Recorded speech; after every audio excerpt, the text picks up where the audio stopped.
Constitution is just completely saturated with these principles of state sovereignty.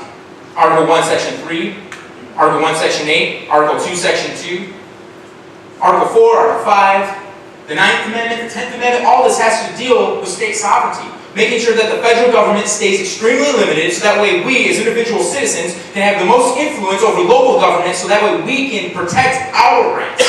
We don't have to rely on Washington, D.C. to protect our rights if they would just follow the Constitution. That way we have more influence and we can do it. We can protect our rights ourselves. Government's supposed to, you know that one of the grievances in the Declaration of Independence was that King George III was dissolving local governments. Thomas Jefferson once said, whenever government is drawn to Washington, D.C. as the source of all power, it will completely defeat the purposes for which you separated in the first place. Guess what? We're there.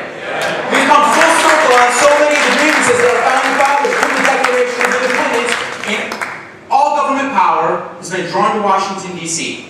We got Republicans banning light bulbs. We have Democrats sending guns into Mexico so that way they can use it against us to ban our guns.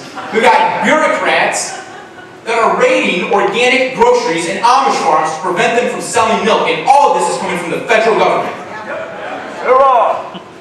So what can we do? State sovereignty, nullification. The people have to know about nullification, but for nullification to really be attractive to the people, the message of freedom and liberty have to be attractive. And freedom is popular, right? And our founding fathers, let me tell you this. I got a couple bullet points here, just trying to keep you on track. Thomas Jefferson once said that the natural progress of things is for government to yield. For liberty to yield and for government to gain ground.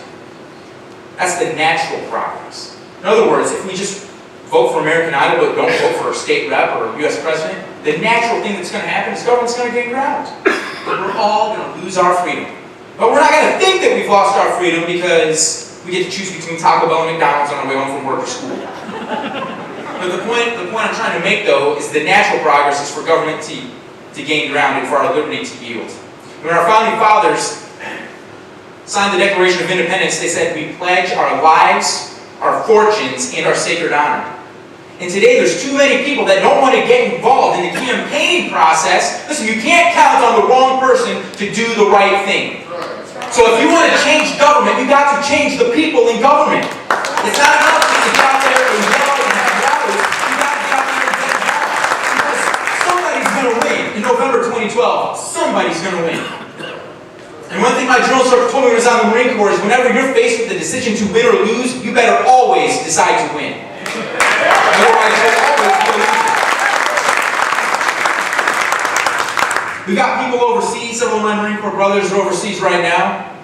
And these guys are fighting for the purpose of government to protect our rights. So our military, their function, what it's supposed to do, I disagree with some of the policies, but I think we can all agree. God bless our military, the young teenagers that decide to join the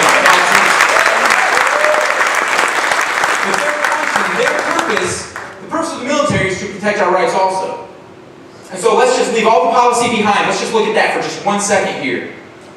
I had a Marine come back to my district, a triple amputee, lost his whole left arm and 2 of his legs at the knees. Why? Because he was told, we're going to fight for freedom.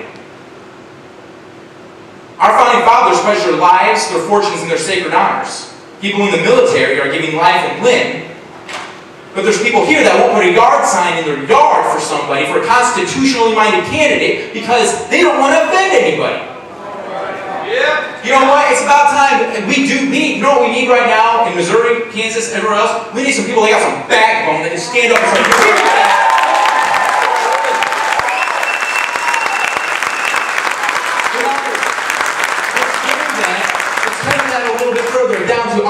we need some people with some backbone among us also that will go out and start going through their neighborhood, doing everything that they can to fight for freedom, because I'm willing to bet if you were to go to one of my Marine brothers overseas and you said, you know what, instead of attacking that machine gun bunker today, how about you go home, wash your buddy's blood out of your uniform, and we're going to let you campaign for a constitutional candidate. I'm willing to bet that one of those guys, just to take a break from the battle, might do it. We have to complete the mission. Freedom isn't free. I've seen that bumper sticker all over the place. But freedom isn't free only because our military is overseas fighting. Freedom isn't free because we as sovereign individuals, citizens of this great country, we have this overwhelming responsibility to be as involved as we can possibly be, because we have got to complete the sacrifice that people have made when they fought, bled, and died for our freedom.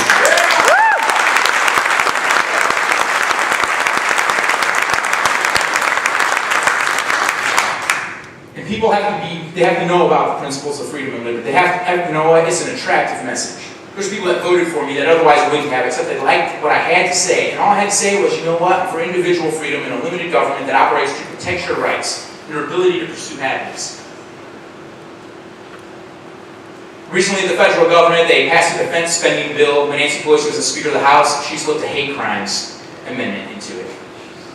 And I know of a congressman, I was talking to him, I said, sir, why did you vote for that bill? You're against hate crimes, why did you vote for that bill? And he said, hey, Paul, look, I'm not going to be the guy to vote against the troops. And I said, sir, but hold on a second. You voted for a bill designed to fund the troops, but in that bill was a mechanism designed to take away the very freedom that they're overseas fighting for. He said, Paul, look, I'm not going to be the guy to vote against the troops. What he's really saying is, Paul, politics. Politics. Principles, hey, look, it doesn't really fly in Washington, D.C., obviously. But that's what he's saying. See, that's the kind of culture that we have allowed ourselves to have. That's the kind of culture that has infested the American population. And it's only from our American population that we get our elected leaders.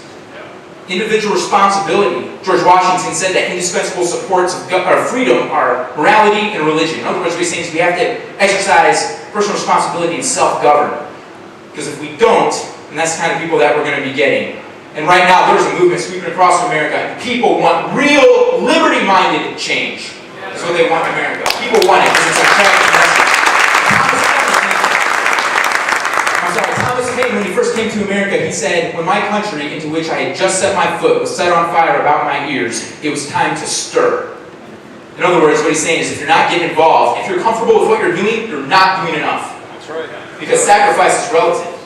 It's time to go to work because there's a country to save and there's a liberty to secure. I've got this book, Don't Tread on Me. I would very greatly appreciate this. The federal government's been taking a lot of money from me because of my time in the Marine Corps. They decided to change my contract, and I can't nullify that myself. But I got some books out on the table. It's a very, very good little primer on state sovereignty. The first chapter is all about individual liberty, individual sovereignty, something that a teenager would be able to understand. Buy one. Give it to them, please. Because if they take our youth, they've already taken us, and our liberty is gone. My name is Paul Kurtman. Thank you very much.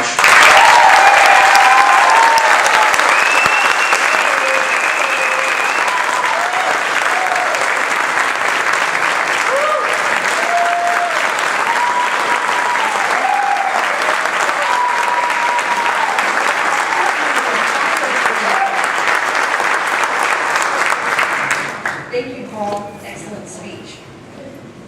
Our next speaker is a patron sponsor, head of the group United for Missouri, headquartered out of Springfield.